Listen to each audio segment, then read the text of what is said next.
കർത്താവായ യേശുക്രിസ്തുവിൻ്റെ നാമത്തിൽ എല്ലാവർക്കും സ്നേഹവന്ദനങ്ങൾ. ബ്രെഡ് ഓഫ് ലൈഫിലേക്ക് വീണ്ടും എല്ലാവർക്കും സ്വാഗതം.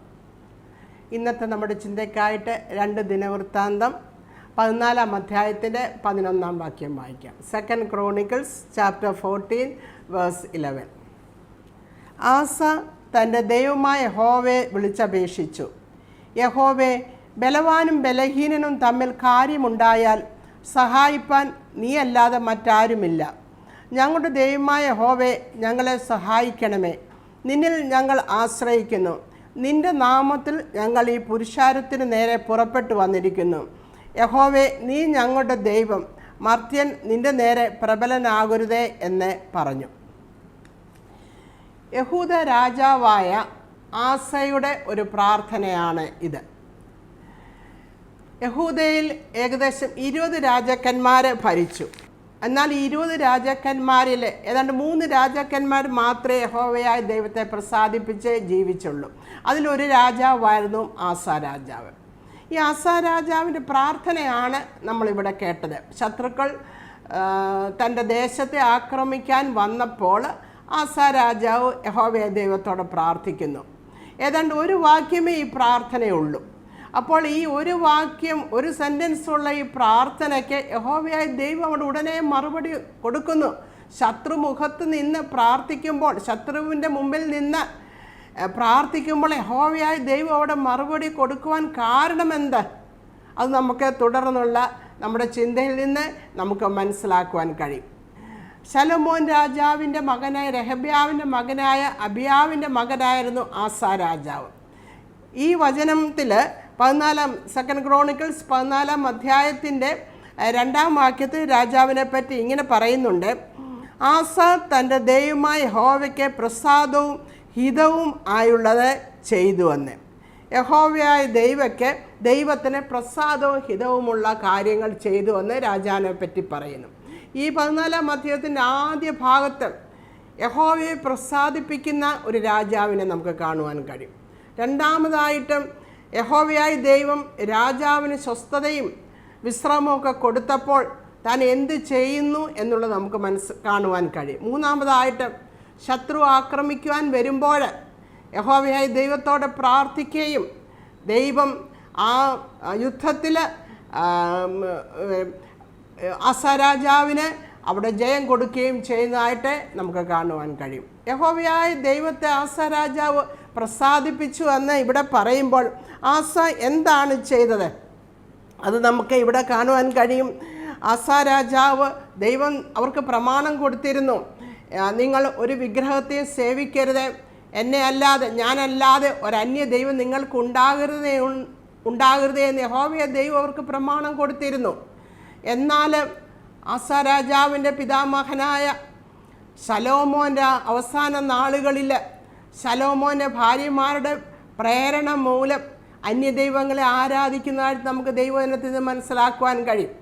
അങ്ങനെ അന്യദൈവങ്ങളെ ആരാധിച്ചത് മൂലം അവർ വിഗ്രഹങ്ങളെ സേവിക്കുകയും പൂജാഗിരികൾ, ഹൈ പ്ലേസസിലൊക്കെ യാഗപീഠങ്ങൾ ഉണ്ടാക്കി സൂര്യബിംബങ്ങളെയൊക്കെ ആരാധിക്കുകയൊക്കെ ചെയ്തിരുന്നു. എന്നാൽ ആസ രാജാവ് എന്ത് ചെയ്തു? ദൈവത്തിൻ്റെ ന്യായപ്രമാണം അനുസരിച്ച് ഈ വിഗ്രഹങ്ങളെയൊക്കെ വെട്ടിമാറ്റുകയും ദൈവത്തിന് പ്രസാദകരമായി ദൈവവചനത്തിൽ പറഞ്ഞ പ്രകാരം യഹോവയായ ദൈവത്തെ തന്നെ ആരാധിക്കുകയും അവിടെ ചെയ്തു. വീണ്ടും ഈ 14-ാം അധ്യായത്തിൻ്റെ 4-ാം വാക്യത്തിൽ ഇങ്ങനെയുണ്ട്. അശേര പ്രതിഷ്ഠകളെ വെട്ടിക്കളഞ്ഞു. യഹൂദയോടെ അവരുടെ പിതാക്കന്മാരുടെ ദൈവമായ യഹോവയെ അന്വേഷിപ്പാനും ന്യായപ്രമാണവും കൽപ്പനയും ആചരിച്ചു നടപ്പാനും കൽപ്പിച്ചു എന്ന്. യഹോവയെ പ്രസാദിപ്പിച്ചു എന്നിവിടെ പറയുമ്പോൾ ആസ രാജാവ് ഒന്നാമതായിട്ട് വിഗ്രഹങ്ങളെയൊക്കെ മാറ്റി ദേശത്ത് നിന്ന്, രണ്ടാമതായിട്ട് യഹോവയുടെ കൽപ്പനകളെ അനുസരിച്ച് നടപ്പാനും യഹോവയെ സേവിപ്പാനും ജനങ്ങളെ ആസ രാജാവ് ആഹ്വാനം ചെയ്തു. അങ്ങനെ ചെയ്തുകൊണ്ട് എന്ത് സംഭവിച്ചു? യഹോവയായ ദൈവം ആസ രാജാവിൻ്റെ കാലത്ത് ദേശത്ത് സ്വസ്ഥത നൽകി, രാജാവിന് വിശ്രമം നൽകി, രാജാവിന് സ്വസ്ഥത നൽകി. ഏതാണ്ട് 10 വർഷക്കാലത്തേക്ക് അവർ സ്വസ്ഥത അനുഭവിച്ചു. യുദ്ധങ്ങളൊന്നും ആ സമയത്ത് ഇല്ലായിരുന്നു.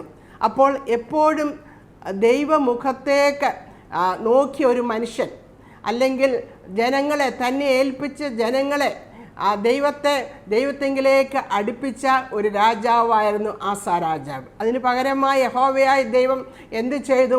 ആസാ രാജാവിന് സ്വസ്ഥതയും വിശ്രമവും എല്ലാം കൊടുത്ത് യുദ്ധങ്ങളില്ലാത്ത നാളുകളെ ആസാ രാജാവിനെ കൊടുത്തു. ഇതിൽ നാം എന്ത് മനസ്സിലാക്കണം? നാം ദൈവത്തിൻ്റെ വചനപ്രകാരം ദൈവത്തിൻ്റെ വഴികളിൽ നാം നടക്കുമ്പോൾ, നാം ദൈവത്തിന് ഹിതകരമായ കാര്യങ്ങൾ നാം ചെയ്യുമ്പോൾ നമുക്ക് സ്വസ്ഥതയും സമാധാനവും ഒക്കെ തരുന്ന ദൈവത്തെയാണ് നാം മനസ്സിലാക്കുന്നത്. അപ്പോൾ നമുക്ക് പ്രശ്നങ്ങളില്ല എന്നല്ല, ഈ പ്രശ്നങ്ങൾ നമുക്കുണ്ടെങ്കിലും അതിൻ്റെ നടുകിൽ ഒരു സ്വസ്ഥതയും സമാധാനവും ഒക്കെ അനുഭവിക്കുവാൻ ദൈവത്തെ യഥാർത്ഥമായും പിൻഗമിക്കുന്ന വ്യക്തികൾക്ക് ദൈവം അതിനെ സഹായിക്കുമെന്ന് നമുക്കിതിനകത്തുനിന്ന് നമുക്ക് മനസ്സിലാക്കുവാൻ കഴിയും. അപ്പോൾ യഹോവയായ ദൈവത്തെ പൂർണ്ണമായി അന്വേഷിച്ച ഒരു രാജാവിനെയാണ് നമുക്കിവിടെ കാണുവാൻ കഴിയുന്നത്. അപ്പോൾ യഥാർത്ഥമായും ദൈവവചനപ്രകാരം നാം ദൈവത്തെ അന്വേഷിക്കുമ്പോൾ ദൈവം നമ്മളോട് കൂടെ ഇരുന്ന് ദൈവം നമ്മളെ മുന്നോട്ട് വഴി നടത്തും. നമ്മളിപ്പോൾ ഈ രാജാവ് ഇവിടെ അനുഭവിച്ച സ്വസ്ഥതയും സമാധാനവും ഒക്കെ രാജാവ് അനുഭവിച്ചു എന്ന് പറയുമ്പോൾ, ഇന്ന് ലോകത്തിൽ ഈ സ്വസ്ഥതയും സമാധാനവും ഒക്കെ നഷ്ടപ്പെട്ട ഒരു ക്രിസ്തീയ സമൂഹത്തെ നമുക്കിന്ന് കാണുവാൻ കഴിയും, അല്ലെങ്കിൽ ദൈവമക്കളെ നമുക്കിന്ന് കാണുവാൻ കഴിയും. എന്നാൽ പ്രശ്നങ്ങളുടെ നടുവിലും സ്വസ്ഥതയും സമാധാനവും അനുഭവിക്കുവാൻ ദൈവത്തെ നമ്മൾ മുൻനിർത്തി ജീവിക്കുമ്പോൾ നമുക്ക് അതിന് സാധ്യമാകുവാൻ ദൈവം നമ്മളെ സഹായിക്കും. ഇവിടെ ദൈവം ഈ രാജാവിന് സ്വസ്ഥത കൊടുത്തപ്പോൾ രാജാവ് എന്ത് ചെയ്തു എന്ന് ഇവിടെ എഴുതിയിട്ടുണ്ട്. നമുക്ക് ഈ അധ്യായത്തിൻ്റെ 7-8 വാക്യങ്ങളിൽ അത് നമുക്കിവിടെ കാണുവാൻ കഴിയും. രാജാവ് എന്ത് ചെയ്തു? രാജാവ് അവൻ യഹൂദരോട്, നാം ഈ പട്ടണങ്ങളെ പണിത് അവയ്ക്ക് ചുറ്റും മതിലുകളും ഗോപുരങ്ങളും വാതിലുകളും ഓടാമ്പലുകളും ഉണ്ടാക്കുക. നാം നമ്മുടെ ദൈവമായ യഹോവയെ അന്വേഷിച്ചതുകൊണ്ട് ദേശം നമുക്ക് സ്വാധീനമായിരിക്കുന്നുവല്ലോ. നാം അവനെ അന്വേഷിക്കുകയും അവൻ ചുറ്റും നമുക്ക് വിശ്രമം നൽകുകയും ചെയ്തിരിക്കുന്നുവെന്ന് പറഞ്ഞു. അങ്ങനെ അവൻ വെടിപ്പായി പണിത് തീർത്തു. അപ്പോൾ ദൈവം അവന് സ്വസ്ഥത നൽകിയപ്പോൾ അവൻ അടങ്ങിയിരുന്നില്ല. ദൈവം അവന് വിശ്രമം നൽകിയപ്പോൾ ദൈവത്തെ അവൻ മറന്നുപോയില്ല. ദൈവം അവന് സമാധാനം നൽകിയപ്പോൾ എനിക്കെല്ലാം തികഞ്ഞല്ലോ, അല്ലെങ്കിൽ എനിക്കെല്ലാം ലഭിച്ചു എന്ന് പറഞ്ഞുകൊണ്ട് ദൈവത്തെ അവൻ്റെ ജീവിതത്തിൽ നിന്ന് അവൻ മാറ്റി നിർത്താതെ അവന് സ്വസ്ഥതയും സമാധാനവും ലഭിച്ചപ്പോൾ ദൈവത്തോട് അവൻ കൂടുതൽ അടുക്കുകയാണ് ചെയ്തത്. അതിൻ്റെ ഫലമായി രാജാവ് എന്ത് ചെയ്തു? രാജാവ് നല്ല പട്ടണങ്ങളെ നല്ലവണ്ണം പണിതു. നമ്മളിപ്പോൾ വായിച്ചതുപോലെ ആ പട്ടണങ്ങൾക്ക് ചുറ്റും അവൻ മതിൽ പണിതു. അതിനുശേഷം ഗോപുരങ്ങളെ പണിതു. അതിനുശേഷം വാതിലുകളെ പണിതു. എന്നിട്ട് വാതിലുകൾക്കെല്ലാം അവൻ എന്ത് ചെയ്തു? വാതിലുകൾക്കെല്ലാം അവൻ നല്ല ഉറപ്പ് വരുവാൻ വേണ്ടി അതിന് ഓടാമ്പലുകളെ അവൻ വെച്ചു. ഇങ്ങനെ രാജ്യത്തിന് സുരക്ഷിതത്വം നൽകുന്ന, തന്നെ ദൈവം ഏൽപ്പിച്ച ദേശത്തിന് സുരക്ഷിതത്വം നൽകുന്ന കാര്യങ്ങളാണ് രാജാവ് അവിടെ ചെയ്തത്. അതിനുശേഷം തൻ്റെ മിലിറ്ററിയെ അവൻ സ്ട്രെങ്തൻ ചെയ്തു. അതിനുവേണ്ടി ആദ്യം 3 ലക്ഷം സോൾജേഴ്സിനെ അവൻ ഒരുക്കി. അതിനുശേഷം 2,80,000 ആംഡ് സോൾജേഴ്സിനെ അവൻ ഒരുക്കി. ഇങ്ങനെയെല്ലാം തൻ്റെ മിലിറ്ററിയെ ഈ രാജാവ് സ്ട്രെങ്തൻ ചെയ്തു. കാരണം എന്താണ്? രാജാവിന് അറിയാമായിരുന്നു എപ്പോൾ വേണമെങ്കിലും ശത്രു ആക്രമിക്കാമെന്ന്, എപ്പോൾ വേണമെങ്കിലും ശത്രുവിനെ തങ്ങളുടെ ദേശത്തെ ആക്രമിക്കാം. അതുകൊണ്ട് തൻ്റെ സ്വസ്ഥത ലഭിച്ചപ്പോൾ തൻ്റെ ദേശത്തിന് ചുറ്റും തന്നെ ഏൽപ്പിച്ചിരിക്കുന്ന ജനങ്ങളുടെ സുരക്ഷിതത്വത്തിന് വേണ്ടി, പ്രൊട്ടക്ഷന് വേണ്ടി ഇതെല്ലാം രാജാവ് അവിടെ ചെയ്തു. അപ്പോൾ എന്താണ് സംഭവിച്ചത്? അവിടെ പറയുന്നുണ്ട്, അപ്പോൾ അങ്ങനെ ഇരിക്കുമ്പോൾ എത്യോപ്യൻസ് കൂശ്യർ വന്ന് ഈ യഹൂദിയ ദേശത്തെ ആക്രമിക്കുന്നതായിട്ട് നമുക്ക് ഈ ഭാഗത്ത് കാണുവാൻ കഴിയും. ഏതാണ്ട് 10 ലക്ഷത്തോളം സോൾജേഴ്സ് വന്നു. അവർക്ക് ഏതാണ്ട് 300 രഥങ്ങൾ, ചാരിയറ്റ്സ് ഉണ്ടായിരുന്നു. അവർ ഈ രാജാവിൻ്റെ അടുത്ത് യുദ്ധത്തിന് വന്നു. പ്രിയപ്പെട്ടവരെ, ശത്രുക്കൾ നമ്മുടെ വാതിക്കൽ നിൽക്കുന്നുണ്ട്. ദുർഘട സമയങ്ങൾ എപ്പോൾ വേണമെങ്കിലും നമുക്ക് വരാം. ശത്രു അത് നോക്കി നിൽക്കുകയാണ്. എപ്പോഴാണ് ദൈവമക്കളെ ആക്രമിക്കേണ്ടത് എന്ന് നോക്കി ശത്രുക്കൾ നോക്കി നിൽക്കും. അപ്പോൾ ഈ ആസാ രാജാവിന് വേണമെങ്കിൽ സുഖലോലുവനായി ആ സമയം കഴിയാമായിരുന്നു. എന്നാൽ ആസാ രാജാവ് അതിന് മുതിർന്നില്ല. തൻ്റെ ദേശത്തിന് പ്രൊട്ടക്ഷൻ നൽകുന്ന കാര്യങ്ങളാണ് ആസാ രാജാവ് അവിടെ ചെയ്തത്. എന്ത് ചെയ്തു? നല്ല പട്ടണങ്ങളെ പണിതു, പട്ടണങ്ങൾക്കെല്ലാം ഉറപ്പുവരുത്തി. അതിനുശേഷം അതിന് മതിലുകളെ പണിതു. മതിൽ കാണിക്കുന്നത് പ്രൊട്ടക്ഷനെയാണ്. ശത്രു കയറാതെ വണ്ണം നമ്മൾ മതിൽ കെട്ടും, അല്ലെങ്കിൽ വഴിയെ പോകുന്നവർ കയറാതെ വണ്ണം നമ്മൾ മതിൽ കെട്ടും. വന്യമൃഗങ്ങൾ കടക്കാതെ വണ്ണം മതിൽ കെട്ടും. അതുപോലെ ഈ രാജാവ് മതിൽ കെട്ടി. അതിനുശേഷം വാച്ച് ടവേഴ്സ് പണിത് ഈ ഗോപുരങ്ങളിൽ കാവൽക്കാരെയാക്കി. കാരണം എന്തെങ്കിലും സാഹസങ്ങൾ നടക്കുമ്പോൾ, അല്ലെങ്കിൽ അതിൻ്റെ ചുറ്റും എന്തെങ്കിലും പ്രശ്നങ്ങൾ നടക്കുമ്പോൾ ഈ ഗോപുരത്തിലിരിക്കുന്ന കാവൽക്കാർക്ക് അത് കാണുവാൻ കഴിയും. അന്നത്തെ കാലത്ത് ഈസ്റ്റേൺ കൺട്രീസിൽ ഈ ഗേറ്റ്സിൻ്റെ അടുത്താണ് ഈ ഗോപുരങ്ങൾ പണിയുന്നത്.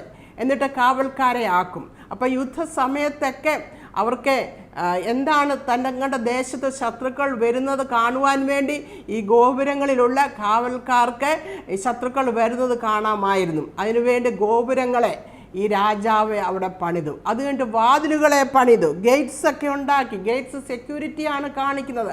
അതുകൊണ്ട് ഗേറ്റ്സിന് വാതിലുകളെ പണിതിട്ട് അതിനകത്ത് ഓടാമ്പലുകളെ വെച്ച് അത് കുറച്ചുകൂടെ ഒന്ന് ബലപ്പെടുത്തുവാൻ വേണ്ടി ബാൾസൊക്കെ വെച്ച് അതിനെ ഒന്ന് ബലപ്പെടുത്തി ഈ രാജാവ്. എന്നിട്ട് തനിക്ക് സ്വസ്ഥത ലഭിച്ചപ്പോൾ രാജാവ് അവിടെ വെറുതെ ഇരുന്നില്ല. അതിനു പകരം ദേശത്തെ പ്രൊട്ടക്റ്റ് ചെയ്യുവാൻ വേണ്ടിയുള്ള കാര്യങ്ങളെ ഈ രാജാവ് ചെയ്തു. ഇതിൽ നിന്ന് എന്താണ് നാം മനസ്സിലാക്കേണ്ടത്? നമ്മുടെ ജീവിതത്തിൽ സമാധാനം സ്വസ്ഥതയും ലഭിക്കുമ്പോൾ അതിൽ നമ്മൾ മുഴുകി ദൈവത്തെ മറക്കുന്നവരായി നാം തീരരുത്. കാരണം ശത്രുവാദിക്കൽ നിൽക്കുകയാണ്. 1 പത്രോസ് 5-ാം അധ്യായത്തിൻ്റെ 8-ാം വാക്യത്തിൽ ഇങ്ങനെ പറയുന്നുണ്ട്: ഉണർന്നിരിപ്പീൻ, നിർമ്മതരായിരിപ്പീൻ. നിങ്ങളുടെ പ്രതിയോഗിയായ പിശാച് അലറുന്ന സിംഹം എന്ന പോലെ ആരെ വിഴുങ്ങേണ്ടുവെന്ന് തിരഞ്ഞ് ചുറ്റി നടക്കുന്നുവെന്ന്. ഒരു ശത്രു ഉണ്ട് നമുക്ക്. ഇവിടെ എഴുന്നേക്ക്, ഉണർന്നിരിപ്പീൻ, നിർമ്മതരായിരിപ്പീൻ. നിങ്ങളുടെ പ്രതിയോഗിയായ പിശാച്, നമുക്കൊരു പ്രതിയോഗിയുണ്ട്, നമുക്കൊരു ശത്രു ഉണ്ട്, നമുക്കൊരു പോരാട്ടമുണ്ട്. അപ്പോൾ ഈ ശത്രു എന്ത് ചെയ്യുന്നു? ആരെയാണ്, ഏത് ദൈവമക്കളെയാണ്? എന്തെങ്കിലും ഒരു ലൂപ്പ് ഹോൾ ഉണ്ടെങ്കിൽ അതിൽ കൂടെ കയറി, നമ്മുടെ ഭവനത്തിൽ കയറി, അല്ലെങ്കിൽ നമ്മുടെ ജീവിതത്തിൽ കയറി, നമ്മുടെ ഏതെല്ലാം മേഖലകളിലുണ്ട് അവിടെല്ലാം കയറി നമ്മളെ ആക്രമിക്കുവാൻ വരും. അതുകൊണ്ട് ആസാ രാജാവ് എന്തോ എടുത്തു? അവൻ ഉണർന്നിരുന്നു, അവൻ നിർമ്മതനായിരുന്നു. അവൻ്റെ ശത്രുക്കൾ ദേശത്തെ ആക്രമിക്കാതെ വണ്ണം അവൻ്റെ ദേശത്തെ കെട്ടുറപ്പുള്ളതാക്കി തീർത്തു. എന്നിട്ടും അവിടെ ശത്രു അവിടെ ആക്രമിക്കാൻ അവിടെ വരുന്നു. നമ്മളിങ്ങനെ ചിലപ്പോൾ പറഞ്ഞ് കേൾക്കാറുണ്ട് ചിലരെ പറ്റി. അവരുടെ ആവശ്യമൊക്കെ ഉള്ളപ്പോൾ അവരെപ്പോഴും പ്രാർത്ഥനയ്ക്കൊക്കെ വരുമായിരുന്നു. കുഞ്ഞുങ്ങളൊക്കെ സ്കൂളിൽ പഠിക്കുന്ന സമയത്ത് ഒക്കെ എപ്പോഴും പ്രാർത്ഥനയൊക്കെ ഉണ്ടായിരുന്നു. അവർ ഇപ്പം പിള്ളേരെല്ലാം പഠിച്ച് നല്ല നിലയിലായി, അവരുടെ വിവാഹമൊക്കെ കഴിഞ്ഞു. ഇപ്പം എല്ലാവരും നല്ല നിലയിൽ. ഇപ്പം ആർക്കും പ്രാർത്ഥനയ്ക്കും വരണ്ട, ഒന്നിനും വരണ്ട എന്ന് പറയുന്നത് കേൾക്കാറുണ്ട്. എന്നാൽ അങ്ങനെയാണോ? നാം എപ്പോഴാണ് ശത്രു വരുന്നത് നമുക്കറിയില്ല. എപ്പോഴാണ് പരീക്ഷ ഉണ്ടാകുന്നതെന്ന് നമുക്കറിയില്ല. എപ്പോഴാണ് കുഞ്ഞുങ്ങൾ വഴിതെറ്റിപ്പോകുന്നതെന്ന് നമുക്കറിയത്തില്ല. എപ്പോഴാണ് നമുക്ക് അപകടങ്ങൾ ഉണ്ടാകുന്നത് നമുക്കറിയത്തില്ല. കാരണം അറുക്കുവാനും മുടിക്കുവാനുമാണ് കള്ളൻ വരുന്നത്. എപ്പോഴാണ് ശത്രു വരുന്നതെന്ന് നമുക്ക് അറിയത്തില്ല. എന്നാൽ ഈ ആസാ ദൈവത്തിൻ്റെ മുഖം അനുഭവിച്ചതുപോലെ തൻ്റെ സുഖത്തിൻ്റെ സന്തോഷത്തിൻ്റെ വേളയിലും തൻ്റെ സുഖത്തിൻ്റെ വേളയിലും എപ്പോഴും ദൈവമുഖം അന്വേഷിക്കുന്ന ഒരു വ്യക്തിക്ക് ശത്രു കടന്നു വരുമ്പോൾ ആ ശത്രുവിനെ എതിർക്കുവാൻ തക്കവണ്ണം ദൈവത്തിൻ്റെ മുഖം അന്വേഷിക്കുന്നവരാണെങ്കിൽ അതിനെ സഹായിക്കും. ഇവിടെ ആസ മതിൽ പണിതു എന്ന് പറയുമ്പോൾ നമ്മൾ എന്താണ് ചെയ്യേണ്ടത്? ഈ പഴയ നിയമത്തിൽ പറഞ്ഞിരിക്കുന്ന പല കാര്യങ്ങൾക്കും പുതിയ നിയമത്തോട്ട് വരുമ്പോൾ അതിന് ആത്മീക അർത്ഥങ്ങളുണ്ട്. ആസ തൻ്റെ ദേശത്തിന് പ്രൊട്ടക്ഷൻ ലഭിക്കുവാൻ വേണ്ടി മതിൽ പണിതതുപോലെ പ്രിയപ്പെട്ടവരെ, പ്രാർത്ഥനയാകുന്ന മതിൽ നമ്മുടെ ജീവിതത്തിൽ പണിയണം. പ്രാർത്ഥനയ്ക്ക് നമ്മൾ സ്ഥാനം കൊടുക്കണം. നമ്മളെപ്പോഴും പ്രാർത്ഥിക്കുന്നവരായി തീരണം. കർത്താവ് പറഞ്ഞു, പരീക്ഷയിൽ അകപ്പെടാതിരിപ്പാൻ ഉണർന്നിരുന്ന് പ്രാർത്ഥിപ്പീനെന്ന് കർത്താവ് പറഞ്ഞു തൻ്റെ ശിഷ്യന്മാരോട്. കർത്താവിൻ്റെ അവസാന സമയത്ത് ശിഷ്യന്മാരോട് പറഞ്ഞാണ്. എന്നാൽ ശിഷ്യന്മാർക്ക് ഉണർന്നിരുന്ന് പ്രാർത്ഥിപ്പാൻ കഴിയാത്തത് കൊണ്ട് പത്രോസ് ഉൾപ്പെടെ അവർക്ക് പല പരീക്ഷകളിലും ആ സമയത്ത് അവർക്ക് ഉണ്ടായതായിട്ട് നമുക്ക് ദൈവദിനത്തിൽ നമുക്ക് കാണുവാൻ കഴിയുമല്ലോ. അതുപോലെ നമുക്ക് ഈ പ്രാർത്ഥനയാകുന്ന മതിൽ, പ്രാർത്ഥന ഒരു കോട്ടയാണ്, പ്രാർത്ഥന ഒരു മതിലാണ്. കർത്താവിൻ്റെ മുമ്പാകെ മുട്ടുമടക്കുന്ന യഥാർത്ഥമായും പ്രാർത്ഥനയിൽ മുട്ടുമടക്കുന്ന ഒരു വ്യക്തിയുടെ മുമ്പിൽ പിശാച് മുട്ടുമടക്കും. എന്നാൽ ഈ പ്രാർത്ഥനയാകുന്ന മതിൽ നമ്മുടെ ജീവിതത്തിൽ പൊളിഞ്ഞു പോവുകയാണെങ്കിൽ, പ്രാർത്ഥനയാകുന്ന മതിൽ നമ്മുടെ ജീവിതത്തിൽ ഇല്ലാതെ പോവുകയാണെങ്കിൽ, അല്ലെങ്കിൽ പ്രാർത്ഥനയാകുന്ന മതിൽ നമ്മുടെ ജീവിതത്തിൽ ഇടിഞ്ഞു പോവുകയാണെങ്കിൽ അതിൽ കൂടെ ശത്രു കടക്കും. നമ്മുടെ ഭവനത്തിൽ, നമ്മുടെ ജീവിതത്തിൽ അത് കയറി വന്ന് നമ്മളെ അറുക്കുകയും മുടിക്കുകയും ചെയ്യും. സഭാപ്രസംഗി 10-ാം അധ്യായത്തിൻ്റെ 8-ാം വാക്യത്തിൽ ഇങ്ങനെ പറയുന്നുണ്ട്, മതിൽ പൊളിക്കുന്നവനെ പാമ്പ് കടിക്കുമെന്ന്. മതിൽ പൊളിക്കുന്നവനെ പാമ്പ് കടിക്കും. അതായത് ശത്രു കയറും. മതിൽ പൊളിച്ചു കളഞ്ഞാൽ, പ്രാർത്ഥനയില്ലെങ്കിൽ മതിൽ പൊളിഞ്ഞു പോകും, ശത്രു കടക്കുമെന്നാണ് അവിടെ പറയുന്നത്. അപ്പോൾ ഈ രാജാവ് മതിൽ കെട്ടുക മാത്രമല്ല, അവന് കഥകളൂടെ വെച്ചു, ഓടാമ്പലുകൾ വെച്ചു, കൊന്നുടന്ന് ബലപ്പെട്ടു. നമ്മൾ ബലപ്പെടണം. ആ കഥകളെ ബലപ്പെടുത്തിയതുപോലെ നമ്മുടെ ജീവിതത്തിലും നമ്മുടെ പ്രാർത്ഥനയിൽ നമ്മൾ ബലപ്പെടണം. നമ്മുടെ വിശ്വാസത്തിൽ നമ്മൾ ബലപ്പെടണം. കർത്താവിൽ നമ്മൾ ബലപ്പെടണം. കർത്താവിൽ നമ്മൾ ധൈര്യപ്പെടണം. അങ്ങനെ ധൈര്യപ്പെട്ട് ബലപ്പെട്ടു ഇരുന്നെങ്കിൽ മാത്രമേ ശത്രുവിനോട് നമുക്ക് യുദ്ധം ചെയ്യുവാൻ പറ്റുകയുള്ളൂ. ദാവീദ് രാജാവിനെ പറ്റി ഇങ്ങനെ പറയുന്നുണ്ട്. 1 സാമുവേൽ 30-ാം അധ്യായത്തിൻ്റെ 6-ാം വാക്യത്തിൽ ദാവീദിനെ പറ്റി ഇങ്ങനെ പറയുന്നു, David strengthened himself in the Lord his God. ദാവീദ് യഹോവയായ ദൈവത്തിൽ ധൈര്യപ്പെട്ടു. ദാവീദ് യഹോവയായ ദൈവത്തിൽ ബലപ്പെട്ടു എന്ന് കിടക്കുന്നു.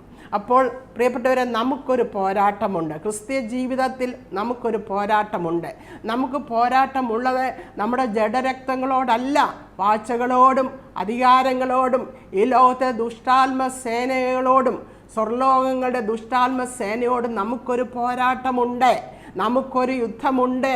ആ യുദ്ധത്തിൽ ആ പിശാച് നമ്മുടെ മേലെ രോഗത്തിൽ കൂടി, പ്രശ്നങ്ങൾ കൂടി നമ്മുടെ ഭവനത്തിൽ, നമ്മുടെ ജീവിതത്തിൽ കയറുമ്പോൾ ആ പിശാചിനോട് നാം എതിർത്ത് നിൽക്കണമെങ്കിൽ നമുക്ക് ആസാരാജാവ് ചെയ്തതുപോലെ നമുക്ക് ചുറ്റും കോട്ട മതിൽ കെട്ടണം. പ്രാർത്ഥന വേണം. ദൈവവചനത്തിൽ നാം ബലപ്പെടണം. വിശ്വാസത്തിൽ നാം വളരണം. എങ്കിൽ മാത്രമേ നമുക്ക് കഴിയുകയുള്ളൂ. അതുകൊണ്ടാണ് കർത്താവായ യേശു തന്നെ തൻ്റെ വരവിനെ പറ്റിയുള്ള കാര്യങ്ങൾ പറയുമ്പോൾ പറയുന്നുണ്ട്, മനുഷ്യപുത്രൻ വരുന്നത് ഏത് നാഴികയ്ക്ക് വരുമെന്ന് നിങ്ങൾക്കറിയാത്തത് കൊണ്ട് എപ്പോഴും ഉണർന്നിരിപ്പാൻ പറയുന്നു. ഉണർന്നിരിപ്പ്, മനുഷ്യപുത്രൻ വരുന്നത് എപ്പോഴാണെന്ന് അറിയത്തില്ല. അതുകൊണ്ട് ഉണർന്നിരിപ്പാൻ അവിടെ പറയുന്നുണ്ട്. അതിനകത്ത് നാം എന്താണ് മനസ്സിലാക്കുന്നത്? നാം എപ്പോഴും ദൈവമുഖത്തേക്ക് നമ്മൾ നോക്കുന്നവരായി തീരണം.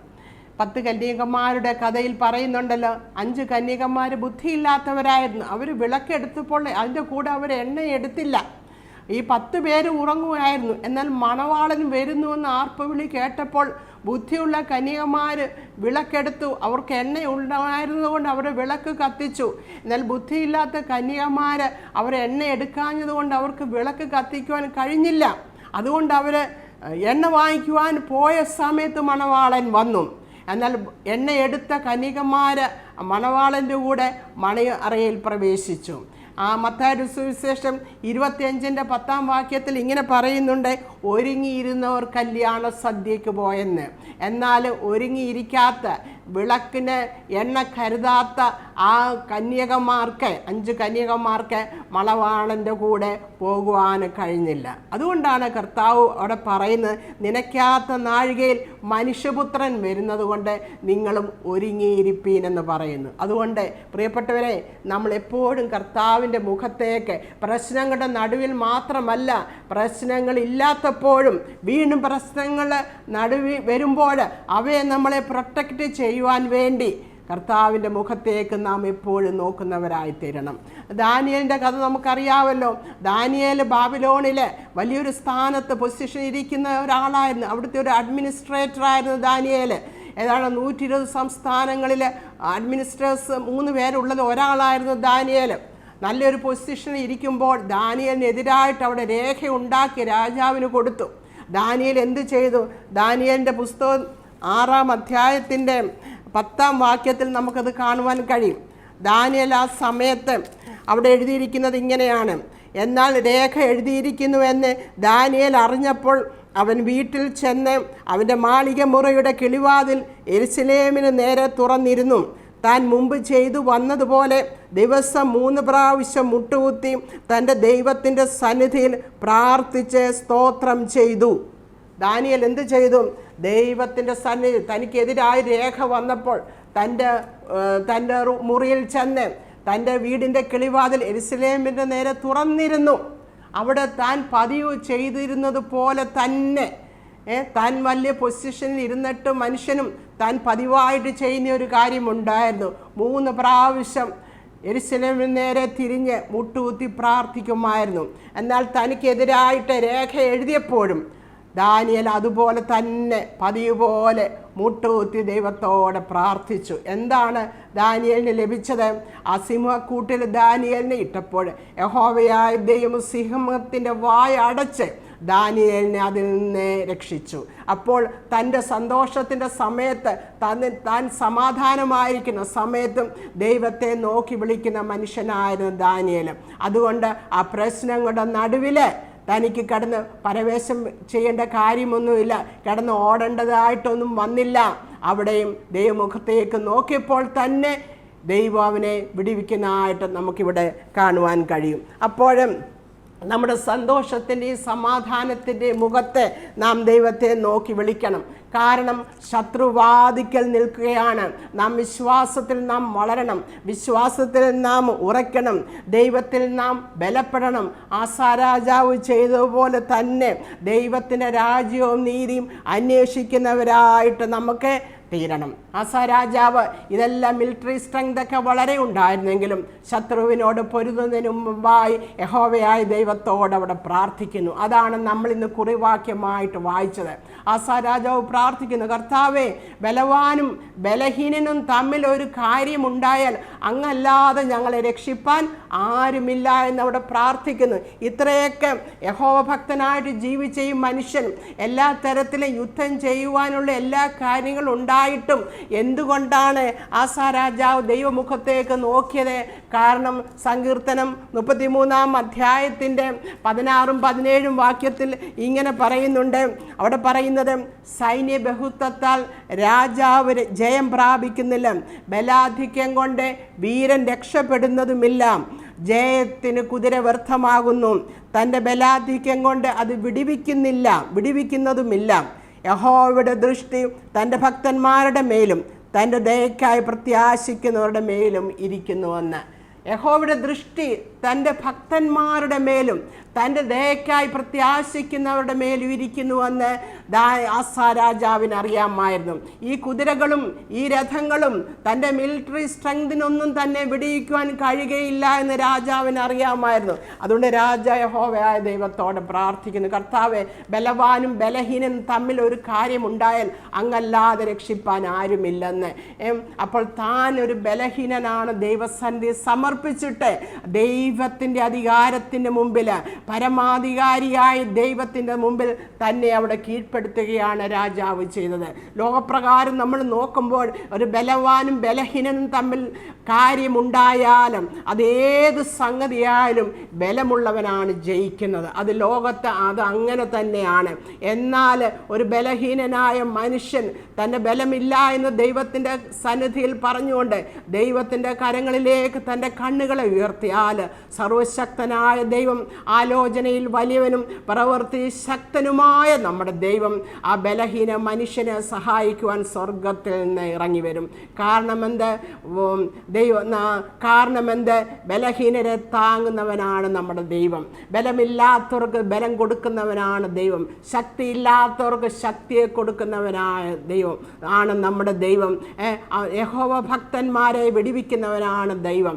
ദൈവത്തെ അന്വേഷിക്കുന്ന യഹോവ ഭക്തന്മാരെ തങ്ങളുടെ പരീക്ഷ വിടിവിക്കുന്നവനാണ് ദൈവം. ഭക്തന്മാരുടെ ചുറ്റും വേലി കെട്ടി അവരെ സൂക്ഷിക്കുന്നവനാണ് നമ്മുടെ ദൈവം. നാം ദൈവത്തെ നോക്കി വിളിക്കുമ്പോൾ പ്രിയപ്പെട്ടവരെ, നമുക്ക് ബലമില്ലായിരിക്കാം, നമ്മളെ സഹായിപ്പാൻ ആരുമില്ലായിരിക്കാം. എന്നാൽ 1+ ഗോഡ് ഈസ് എ മജോറിറ്റി എന്നാണ് പറയുന്നത്. നമ്മുടെ കൂടെ ആരുമില്ലെങ്കിൽ കർത്താവ് നമ്മളോട് കൂടെ ഉണ്ടെങ്കിൽ അത് മതി. അതാണ് ഏറ്റവും വലുത്. അപ്പോൾ ഈ രാജാവ് വളരെ സക്സസ്ഫുൾ ആയിട്ടുള്ള രാജാവായിരുന്നു. ഈ രാജാവ് വളരെ ഒരു റിഫോമറായിരുന്നു. പുതിയ കാര്യങ്ങളൊക്കെ ആവിഷ്കരിച്ച ഒരു രാജാവായിരുന്നു. എന്നാൽ ദൈവത്തിൻ്റെ മുൻപാകെ തനിക്കൊരു ജയം വേണമെങ്കിൽ ദൈവം കടാക്ഷിച്ചെങ്കിൽ മാത്രമേ കഴിയുകയുള്ളെന്ന് ഈ രാജാവ് മനസ്സിലാക്കി. അത് തന്നെയല്ല രാജാവ് പറയുന്നുണ്ട്, യഹോവയുടെ നാമത്തിൽ ഞങ്ങൾ പുറപ്പെട്ടു എന്ന്. രാജാവ് പറഞ്ഞു, കർത്താവേ, യഹോവ ദൈവമേ, അങ്ങയുടെ നാമത്തിലാണ് ഞങ്ങൾ പുറപ്പെടുന്നതെന്ന് പറയുന്നു. യഹോവയുടെ നാമത്തിൽ അന്ന് രാജാവ് പുറപ്പെട്ടുവെങ്കിൽ പ്രിയപ്പെട്ടവരെ, നമ്മൾ ആരുടെ നാമത്തിനാണ്? നമുക്കൊരു നാമം തന്നിട്ടുണ്ട്. സർവശക്തി നമ്മുടെ കർത്താവായ യേശു ക്രിസ്തുവിൻ്റെ നാമം, സകല നാമത്തിനും മേലായ നാമം നമുക്ക് തന്നിട്ടുണ്ട്. സകല മുഴങ്കാലുകളും മടങ്ങുന്ന നാമം, സ്വർലോകരുടെയും ഭൂലോകരുടെയും അധോലോകരുടെയും മുഴങ്കാലുകളൊക്കെയും മടങ്ങുന്ന യേശുവിൻ്റെ നാമത്തിലാണ് നാം ശത്രുക്കളോട് പോരാടേണ്ടത്. ഫിലിപ്പിയ ലേഖനം 2-ാം അധ്യായത്തിൻ്റെ 9-10 വാക്യങ്ങളിൽ അങ്ങനെ പറയുന്നത്, നമ്മുടെ കർത്താവ് യേശുവിൻ്റെ നാമം സകല നാമത്തിലും മേലായ നാമമാണ്. നമ്മുടെ കർത്താവ് തന്നെ ഇങ്ങനെ പറയുന്നുണ്ട്. മർക്കോസിൻ്റെ സുവിശേഷം 16-ാം അധ്യായത്തിൻ്റെ 17-18 വാക്യത്തിൽ ഇങ്ങനെ പറയുന്നു, എൻ്റെ നാമത്തിൽ നിങ്ങൾ ഭൂതങ്ങളെ പുറത്താക്കും, പുതുഭാഷകളെ സംസാരിക്കും, സർപ്പങ്ങളെ പിടിച്ചെടുക്കും, മരണകരമായ യാതൊന്നും കുടിച്ചാലും നിങ്ങൾക്ക് ഹാനി ഉണ്ടാകുകയില്ല, രോഗികളുടെ മേലെ കൈവച്ചാൽ അവർക്ക് സൗഖ്യം വരുമെന്ന്. അപ്പോൾ നമുക്ക് യേശുവിൻ്റെ നാമമുണ്ട്, നമുക്ക് ഗോപുരമായിട്ട് യേശുവിൻ്റെ നാമമുണ്ട്. അപ്പോൾ ശത്രു നമ്മുടെ നേരെ വരുമ്പോൾ യേശുവിൻ്റെ നാമത്തിൽ ഈ ശത്രുവിനോട് പോരാടുവാൻ കർത്താവ് നമുക്ക് ബലം തരും. യഹോവയായ ദൈവം അവിടെ ഇറങ്ങി വന്ന് ആസാ രാജാവിൻ്റെ മുമ്പിൽ ഈ കൂശ്യർ എത്യോപ്യൻസിനെ അവിടെ തോൽക്കുമാറാക്കി. അവരെ യഹൂദ രാജാവിൻ്റെ മുമ്പിൽ തോറ്റുപോയി എന്ന് നമുക്ക് ദൈവവചനത്തിൽ പുറകോട്ടുള്ള വാക്യങ്ങൾ വായിക്കുമ്പോൾ നമുക്ക് കാണുവാൻ കഴിയും. കാരണം ദൈവവചനം പറയുന്നത് സങ്കീർത്തനം 35-ന്റെ 1-ാം വാക്യത്തിൽ ദാവീദ് പറഞ്ഞു, കർത്താവേ, എന്നോട് വാദിക്കുന്നവരോട് നീ വാദിക്കണം, എന്നോട് പൊരുതുന്നവരോട് നീ പൊരുതണമെന്ന്. അപ്പോൾ ദൈവത്തിൻ്റെ മുഖത്തേക്ക് നോക്കുന്ന ഒരു വ്യക്തിക്ക് വേണ്ടി പൊരുതുന്ന ദൈവമാണ് നമ്മുടെ ദൈവം. ബലഹീനർക്ക് വേണ്ടി പൊരുതുവാൻ ഇറങ്ങി വരുന്ന ദൈവമാണ് ദൈവം. യഹോവ ഭക്തനെ എപ്പോഴും ദൈവത്തെ അന്വേഷിക്കുന്നവർക്ക് വേണ്ടി പൊരുതുവാൻ വാദിക്കുവാൻ ഇറങ്ങി വരുന്നവനാണ് നമ്മുടെ ദൈവം. അപ്പോൾ യഹൂദ രാജാവ് ആസാം യഹോവയായ ദൈവത്തെ പ്രസാദിപ്പിച്ച് ജീവിച്ചപ്പോൾ ആ രാജാവിന് വേണ്ടി ഇറങ്ങി വന്ന ദൈവം, നാം ദൈവത്തെ പ്രസാദിപ്പിച്ച് ദൈവത്തിൻ്റെ ന്യായപ്രമാണത്തെ നാം അനുസരിച്ച് ജീവിക്കുമ്പോൾ പ്രിയപ്പെട്ടവരെ, പ്രമാണങ്ങളെ ദൈവവചനത്തെ നാം അനുസരിച്ച് ദൈവമുഖത്തേക്ക് നാം നോക്കുന്നവരാണെങ്കിൽ നമുക്ക് വേണ്ടി പൊരുതുന്ന, നാം എത്ര ബലഹീനരാണെങ്കിലും നമുക്ക് വേണ്ടി പൊരുതുന്ന ഒരു കർത്താവിനെ നമുക്ക് കാണുവാൻ കഴിയും. ഇതുപോലെ തന്നെ ഒരു രാജാവ് യഹൂദ ഭരിച്ചിരുന്നു, യഹോസഫാത്ത് രാജാവ്. ആ രാജാവ് ഇതുപോലെ നല്ല മിലിറ്ററി സ്ട്രെങ്തൊക്കെ ഉള്ള ഒരു മനുഷ്യനായിരുന്നു, ഒരു ദൈവഭക്തനായ രാജാവും. ആ രാജാവിനെയും ശത്രുക്കൾ ആക്രമിക്കാൻ വന്നപ്പോൾ രാജാവ് ജനങ്ങളുമായിട്ട് ദൈവത്തിൻ്റെ ആലയത്തിൽ ഒരു ഉപവാസം പ്രസിദ്ധം ചെയ്ത് യഹോവയോട് നിലവിളിച്ചു. അവിടെ പറയുന്നുണ്ട്, കർത്താവേ, ഞങ്ങളുടെ മുമ്പിൽ വന്നിരിക്കുന്ന ശത്രുക്കളോട് പൊരുതുവാൻ ഞങ്ങൾക്ക് കഴിയുകയില്ല, ഞങ്ങളുടെ കണ്ണ് ഞങ്ങൾക്ക് എന്ത് ചെയ്യേണ്ടു ഞങ്ങൾക്ക് അറിയില്ല കാണുന്നില്ല, ഞങ്ങളുടെ കണ്ണ് നിങ്കിലേക്ക് ഉയർത്തുന്നുവെന്ന് രാജാവ് അവിടെ നിലവിളിച്ച് ജനങ്ങളും കൂടെ പറഞ്ഞപ്പോൾ യഹോവയായ ദൈവം അവിടെ പറയുന്നുണ്ട്, ഈ യുദ്ധത്തിൽ നിങ്ങൾക്ക് പൊരുതേണ്ട ആവശ്യമില്ല, യുദ്ധം യഹോവയ്ക്കുള്ളതാകുന്നു എന്ന് പറഞ്ഞ് യഹോവയായ ദൈവം അവിടെ യഹോസാഫാത്ത് രാജാവിന് വലിയൊരു വിടുതൽ കൊടുക്കുന്നതായിട്ട് നമുക്കവിടെ കാണുവാൻ കഴിയും. അപ്പോഴും പ്രിയപ്പെട്ടവരെ, യഹോവയെ ദൈവ ഭയത്തോടു കൂടി ജീവിക്കുന്ന വ്യക്തികൾക്ക് വേണ്ടി അവരെത്ര ബലഹീനരാണെങ്കിലും അവർക്ക് വേണ്ടി ഇറങ്ങി വരുന്ന ഒരു ദൈവത്തെ നമുക്ക് കാണുവാൻ കഴിയും. സക്രിയ പ്രവചനം 2-ാം അധ്യായത്തിൻ്റെ 8-ാം വാക്യത്തിൽ ഇങ്ങനെ പറയുന്നുണ്ട്, നിങ്ങളെ തൊടുന്നവൻ അവൻ്റെ കൺമണിയെ തൊടുന്നുവെന്ന്. നിങ്ങളെ തൊടുന്നവൻ യഹോഭക്തരായി, നാം ബലഹീനരാണെങ്കിൽ യഹോഭക്തരായി നാം ജീവിക്കുമ്പോൾ പ്രിയപ്പെട്ടവരെ, നമ്മളെ ശത്രു തൊടുമ്പോൾ കർത്താവ് പറയുന്നു, എൻ്റെ കൺമണിയാണ് തൊടുന്നതെന്ന്. അവർക്ക് വേണ്ടി ഇറങ്ങി വരുന്ന കർത്താവിനെ നമുക്ക് കാണുവാൻ കഴിയും.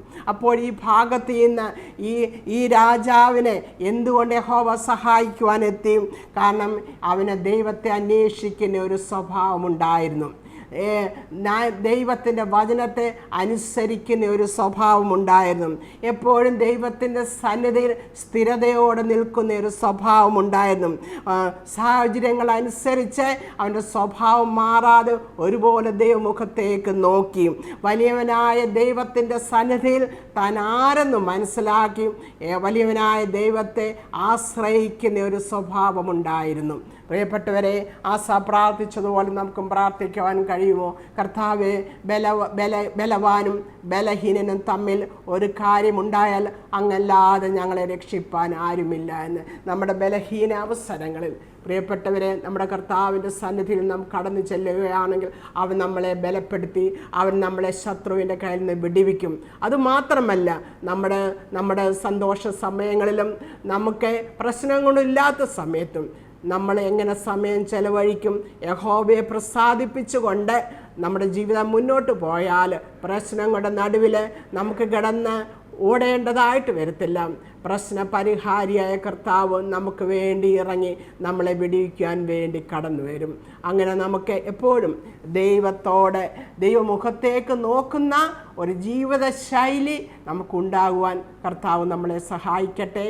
ഈ വചനങ്ങളാൽ കർത്താവ് നമ്മളെ അനുഗ്രഹിക്കുമാറാകട്ടെ. ആമേൻ. നമുക്കൊരു നിമിഷം പ്രാർത്ഥിക്കാം. കർത്താവെ, ഞങ്ങളെ കേൾപ്പിച്ച ദൈവവചനത്തിനായിട്ട് നന്ദി പറയുന്നു. കർത്താവെ, സ്തോത്രം ചെയ്യുന്നു.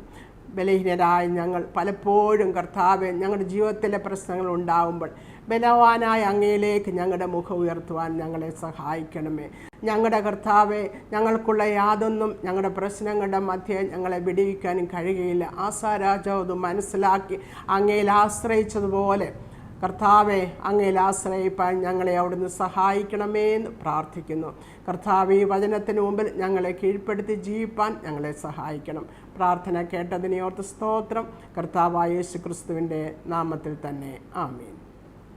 കർത്താവ് അനുവദിച്ചാൽ നമുക്ക് വീണ്ടും കാണാം.